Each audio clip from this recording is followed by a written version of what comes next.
ఇన్ని రోజులు సమంతను నువ్వు చాలా తక్కువ అంచనా వేసావు పూర్ణ. ఆ రోజు రాణి ఏమంది? కేసు విత్డ్రా చేసుకోను అందా. తనే తల ఉంచుకొని ఈరోజు కేసు విత్డ్రా చేసుకునేలా చేసింది సమంత. ఇప్పటికైనా తెలుసుకో మన మనవరాలి గొప్పతనం ఏంటో. ఇప్పటికైనా గ్రహించు ఆ రాణి వాళ్ళ బుద్ధేంటో.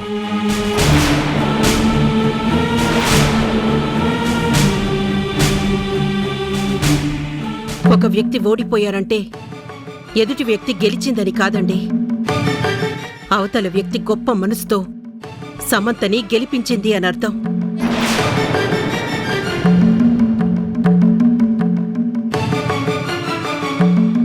మనం తలకిందులు తపస్సు చేసినా సరే రాణిలా ఆలోచించలేం.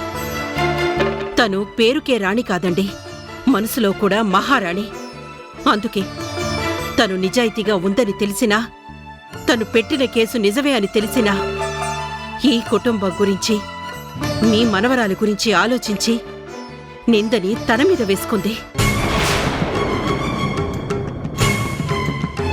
జడ్జి గారు మందలిస్తే తల వంచుకొని భరించింది.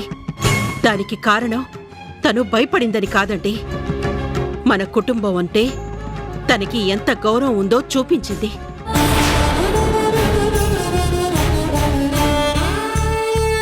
తను విత్డ్రా చేసుకున్నంత మాత్రాన మనమేదో సాధించినట్లు కాదండి. మన కోసం తను నింద పడ్డానికి కూడా సిద్ధమైంది అంటే ఆమె గొప్ప మనసును చూడాలి మనం.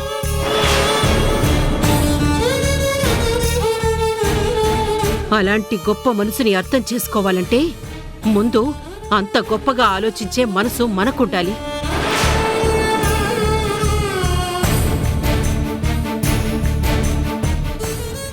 చూసావా తాతి, నేను గెలిచాను అంటే నాని ఒప్పుకోవట్లేదు. ఆ రాణినే గెలిపించిందంటుంది. కోర్టు దగ్గర కూడా అంతే, నాతో మానేసి ఆ రాణితో మాట్లాడుతుంది. అసలు నానికి వాళ్ళంటే ఎందుకంత అభిమానం తాతి? పూర్ణ సంగతి నీకు తెలిసిందే కదమ్మా. ఎవరైనా 4 మంచి మాటలు మాట్లాడితే వాళ్ళెంతో మంచివాళ్ళని నమ్మేస్తుంది. కన్నీళ్లు పెట్టుకుంటే మన కోసం వాళ్ళు కష్టపడుతున్నారని వాళ్ళ గురించి ఆలోచిస్తుంది. ఏదైతేనే నువ్వు గెలిచావు, నన్ను గెలిపించావు, ఈ ఇంటి పరువు నిలబెట్టావు. అది నాకు చాలమ్మా. దీన్ని మనం గొప్పగా సెలబ్రేట్ చేసుకోవాలి. చెప్పాను కదా అన్నయ్య, సమంత ఎప్పుడూ మీ పేరు నిలబెట్టేలాగే ఉంటుంది. తనని నేను అలాగే నడిపిస్తాను, గెలిపిస్తాను. నేనుండగా సమంత ఓడిపోదు, మిమ్మల్ని ఓడిపోనివ్వదు.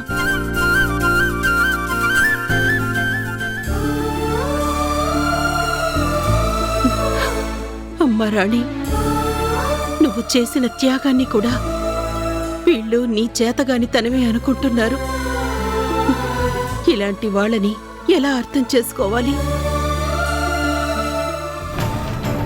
ఏంటమ్మా ఇది? నువ్వు కేసు పెట్టిన రోజు ఎందుకు పెట్టావా అని నేనే బాధపడ్డాను. పెద్దవాళ్లతో గొడవలు ఎందుకని నేనే నిన్ను అడిగాను. కానీ ఆ రోజు నువ్వు రాధా ఏమని చెప్పారు?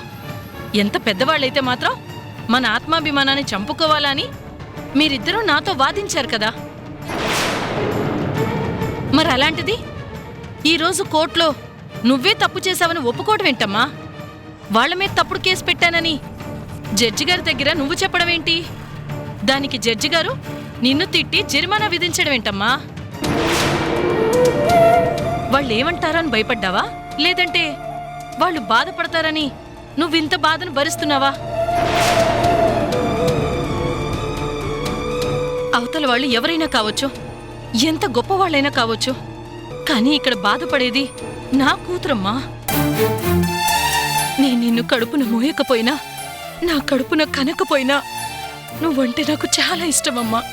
అలాంటిది నేను ఎవరైనా ఒక్క మాట అంటే నేను తట్టుకోలేనమ్మా. చివరికి నా కొడుకైనా సరే నేను వాణ్ణే ఎదిరిస్తాను. కానీ ఈరోజు నువ్వు ఇలా కోర్టులో మాట పడ్డావని తెలిసి ఈ తల్లి మనసు తట్టుకోలేకపోతుందమ్మా. అయినా నువ్వెందుకు ఇలా చేశావు? రాణి ఏ తప్పు చేయలేదమ్మా. తన గొప్ప మనసుతో ఈ పని చేసింది. రాణి కోర్టులో కేసు విత్డ్రా చేసుకోకపోయింటే 2 కుటుంబాల మధ్య పెద్ద సమస్య వచ్చిండేది. దాన్ని ఎవ్వరూ పరిష్కరించేవాళ్ళు కాదు.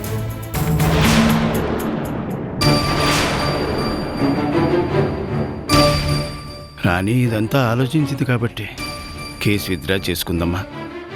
ఈ విషయంలో మీరు రాణిని ఏమనొద్దమ్మా. తాతయ్య, ఇదంతా మీకెలా తెలుసు? నువ్వు చేసిన త్యాగం తెలియకుండా ఎలా ఉంటుందమ్మా? పూర్ణ నా దగ్గరకు వచ్చింది. నీ గొప్ప మనసు గురించి మురిసిపోతూ నాతో చెప్పింది.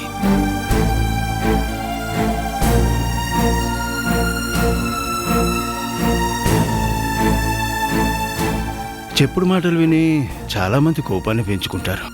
కానీ అది నిజం అని తెలిసాక ఆ నిజాన్ని ఒప్పుకోవడానికి ఎవరూ ముందుకు రారమ్మా.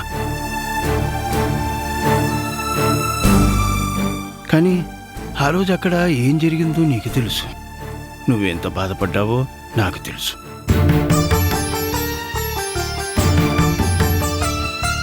ఈ కేసులో నిన్ను గెలిపించడానికి రాధా ఎన్ని సమస్యలను ఎదుర్కొన్నాడో కూడా నాకు తెలుసమ్మా. కానీ అవన్నీ కాదు అని, తప్పుడు కేసు పెట్టాను అని చెప్పడానికి ఎంతో పెద్ద మనసు ఉండాలమ్మా. నేను బాధపడినా పర్వాలేదు, నా అనుకునే వాళ్ళు ఎవరు బాధపడకూడదని ఎంతో గొప్పగా ఆలోచించావమ్మా.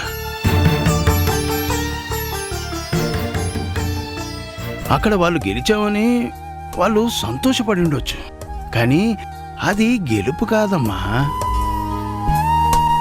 రెండు కుటుంబాల గురించి నువ్వు ఆలోచించిన తీరు చాలా గొప్పదమ్మా. చిన్నదానివేనా, నీకు చేతులెత్తి దండం పెట్టాలని ఉందమ్మా. అయ్యో తాతయ్య, మీరు పెద్దవారు, మా మంచిని కోరుకునేవారు. మేమెప్పుడు బాగుండాలని మనసారా మమ్మల్ని అభిమానించేవారు. మీ ఆశీర్వాదాలు మాకుండాలి, అంతేకాని మీరిలా రాణికి దండం పెట్టాలని అనుకోకూడదు. సూర్యం గారు రాణికి దండం పెడతాను అన్నది తన వయసును చూసి కాదు, తనలో ఉన్న గొప్ప సంస్కారాన్ని చూసి. ఆ సంస్కారానికి అందరూ శిరస్సు ఉంచి నమస్కారం చేస్తారు. అందులో ఎలాంటి సందేహం లేదు. అమ్మా రాణి, మనతో ఏ బంధుత్వం లేనివాళ్ళు బాధపడకూడదని నువ్వింత గొప్పగా ఆలోచించావా? ఇప్పుడు చెప్తున్నానమ్మా, నాకు మళ్ళీ జన్మంటూ ఉంటే నువ్వు నా కడుపున కూతురుగా పుట్టాలి. అమ్మగా నేను నీకు పూర్తి మమకారాన్ని పంచాలి.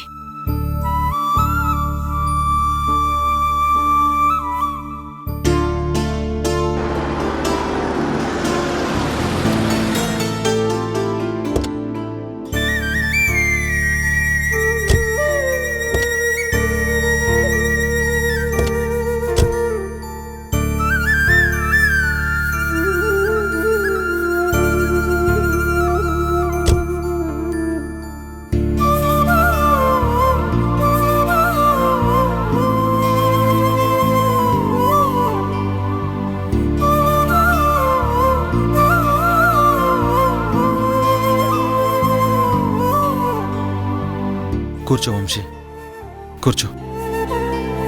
జాగ్రత్త. వంశీబాబు, ఇన్ని రోజులు ఎక్కడికెళ్ళిపోయారు? మీరెక్కడికెళ్ళిపోయారో తెలియక కళ్యాణ్ సారు, సీతమ్మ మీ గురించి ఎంత కంగారు పడ్డారో తెలుసా?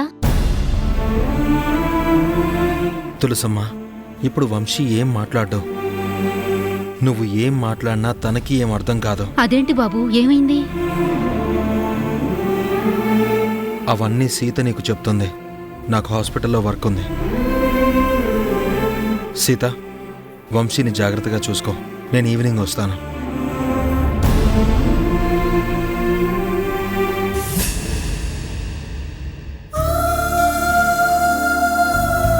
సీత, ఏంటమ్మా కళ్యాణ్ సారేంటి వంశీబాబు గురించి అలా మాట్లాడుతున్నారు? తను ఇంటి నుంచి వెళ్ళిపోయినప్పుడు బాగానే ఉన్నాడు కదా, మరి ఇప్పుడేంటి ఇలా అయిపోయాడు? ఏం చెప్పమంటావు తులసమ్మ? వంశీ ఇలా అయిపోతాడని నేను కల్లో కూడా ఊహించలేదు. నా ప్రేమను మర్చిపోవాలి అని కోరుకున్నాను. సమంతకు దగ్గరవ్వాలని ఆశించాను. వాళ్ళిద్దరూ బాగుంటారని ఎన్నో ఊహించుకున్నాను. తను ఇక్కడి నుంచి వెళ్ళిపోతే సమంతకి దగ్గరగా వెళ్తున్నాడేమో అనుకున్నాను. కానీ అందరికీ దూరం అయిపోతున్నాడని, ఇలా మతిస్థిమితం కోల్పోతాడని నేనెప్పుడూ అనుకోలేదు. ఇక్కడి నుంచి వెళ్ళిపోయిన వంశీ ఎక్కడికి వెళ్ళాడో తెలీదు.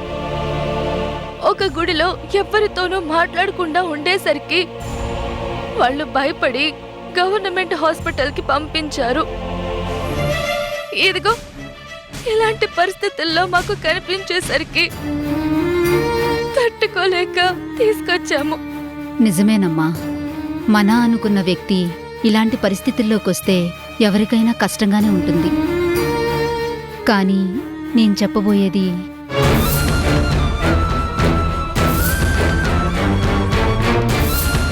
నువ్వేం చెప్పాలనుకుంటున్నావో నాకు అర్థమైంది తులసమ్మా. వంశీని మళ్ళీ మామూలు మనిషిని చేసి సమంతకి దగ్గర చెయ్యాలనే నేను ఆలోచిస్తున్నాను. వాళ్ళిద్దరినీ ఒక్కటి చెయ్యడానికి సాయశక్తులా కృషి చేస్తాను.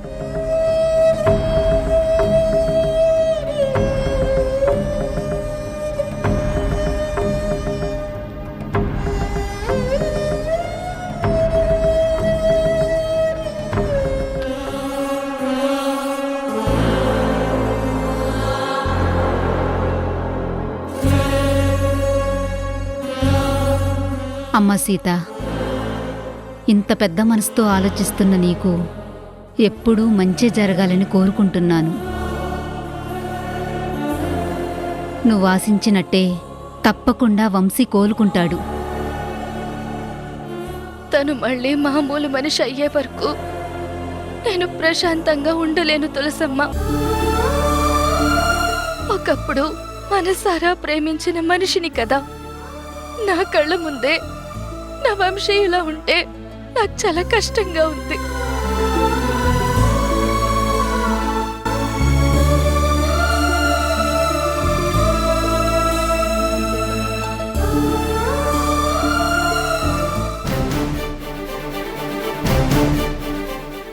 ఏంటి గోపి, ఎక్కడికి వెళ్తున్నావు? నా వాళ్ళ దగ్గరికి వెళ్తున్నాను. నా ఇంటికి నేను వెళ్తున్నాను. ఇది నీ ఇల్లు కాదా?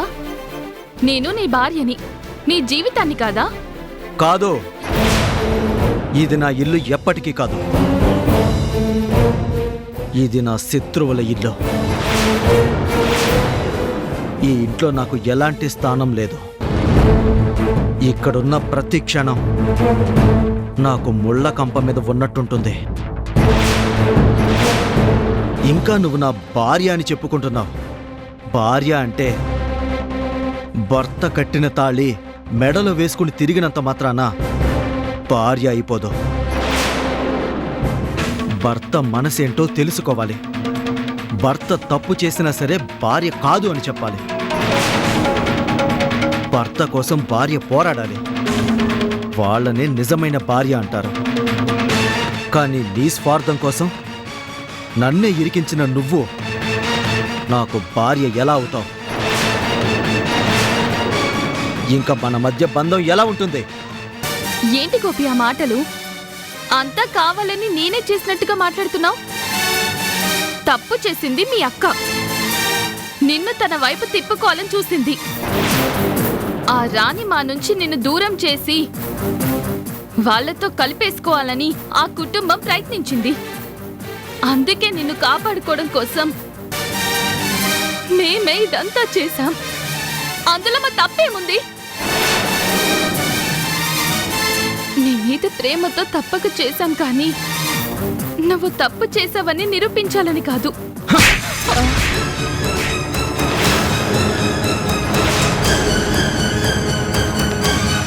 ఇంకా మీరు చేసిన తప్పులు సమర్థించుకోవాలని చూస్తే చంపేస్తాను. మా అక్క నన్ను మీకు దూరం చేయాలని చూసిందా? వాళ్ళు నన్ను కలిపేసుకోవాలనుకున్నారా? ఆ బుద్ధి వాళ్లకుంటే నేను మీ ఇంటికి వచ్చేవాడినే కాదు. నాకు ఇష్టం లేకపోయినా వాళ్ళని వదిలి నేను రాను అని తెలిసినా నన్ను తన ప్రాణం కన్నా ఎక్కువగా అభిమానించే అమ్మలాంటి మా అక్క నన్ను దూరం చేసుకోవడానికి తన మనసును చంపుకొని నా మీద కోపాన్ని ప్రదర్శించింది. మీకు దగ్గరవ్వాలని నేనిక్కడ ఉండాలని కోరుకుంది. అది మా అక్క మనసు. మా అక్క అంత గొప్పది కాబట్టి నన్ను కన్న తల్లి కూడా నాతో రాకుండా మా అక్క దగ్గరే ఉండిపోయింది.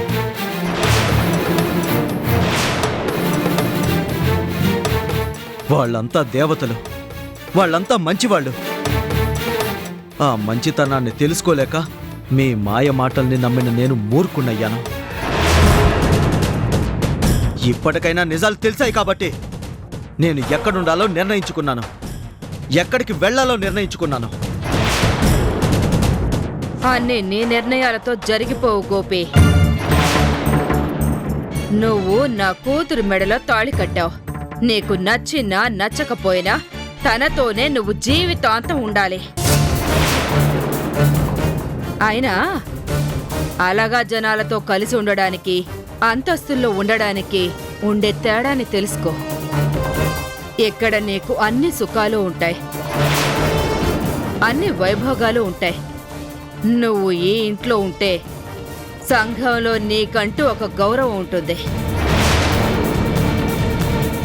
కానీ నువ్వు ఆ ఇంట్లో ఉంటే అట్లమ్ముకునే దాని తమ్ముడు అంటారు. మిమ్మల్ని చిన్న చూపు చూస్తారు. అలా చూడకూడదని ఆ ఇంటి నుంచి ఈ ఇంటికి తీసుకొచ్చాం, కానీ నీ వాళ్ళని నీకు దూరం చెయ్యాలని కాదు. నోర్మోయ్!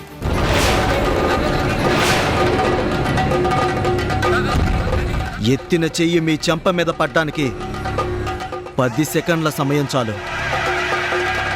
కానీ ఎందుకు ఆగిందో తెలుసా? నేను కోపాన్ని కంట్రోల్ చేసుకోవడం కాదు, మా అక్క నన్ను ఆ సంస్కారంతో పెంచింది. ఎవరిని ఎలా చూడాలో, ఎవరితో ఎలా ఉండాలో మా అక్క నాకు నేర్పించింది. స్త్రీలను గౌరవించడమే మా అక్క నాకు నేర్పింది. అట్లా ముఖనే దాని తమ్ముడు కలెక్టర్ అయ్యాడని అందరూ అనుకోవడం కాదు, నన్ను కలెక్టర్ చేయడానికి, నన్ను ఈ స్థాయికి తీసుకురావడానికి మా అక్క ఎంత కష్టపడిందో ఆ కష్టాలు అందరూ చూశారు. అందుకే తనని అందరూ అంత గొప్పగా మెచ్చుకున్నారు. అది మీరు భరించలేకపోయారు. మీ స్వార్థం కోసం నన్ను దూరం చేసి దాన్ని త్యాగంలా మాట్లాడితే మర్యాదగా ఉండదు. ఇన్నేళ్ళు మీరు చేసిన కుట్రలేంటో తెలుసుకున్నాను, కుతంత్రాలు కూడా తెలుసుకున్నాను. అయినా ఏమీ చేయకుండా వదిలేసి వెళ్ళిపోతున్నాను అంటే అది మా అక్క నాకు నేర్పించిన మంచితనం, ఎదుటి వాళ్ళకిచ్చే గౌరవం. ఇవన్నీ నేను మా అక్క దగ్గర నుంచే నేర్చుకున్నాను. కానీ మీ దగ్గరేముంది? కుళ్ళు, స్వార్థం, కుతంత్రాలు, కుటుంబాల్ని విడదీయటం, డబ్బు, అధికారం. ఇవి తప్ప మీ దగ్గర ఏమీ లేవు. ఇలాంటి చోట నేను ఉండలేను. నేను నా వాళ్ళ కోసం వెళ్తున్నాను, నా కోసం వెళ్తున్నాను. గోపి వద్దు Gopi, please Gopi, please Gopi, please Gopi వెళ్ళకు, ప్లీజ్ ప్లీజ్ గోపి వెళ్ళకు. బేబీ, ఎందుకే అనవసరంగా బాధపడతావు? కోపంలో ఇప్పుడు వెళ్ళిపోయినా ఏదో ఒక రోజు నీ కాళ్ళ దగ్గరకు వస్తాడు. ఎలా రప్పించాలో నాకు బాగా తెలుసు.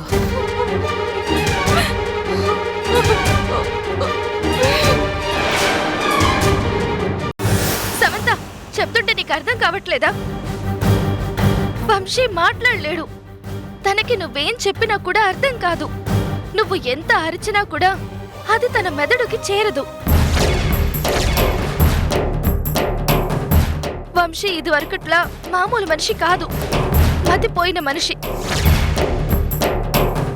నా వంశీ గురించి తప్పుగా మాట్లాడావంటే పళ్ళు రాలగొడతాను.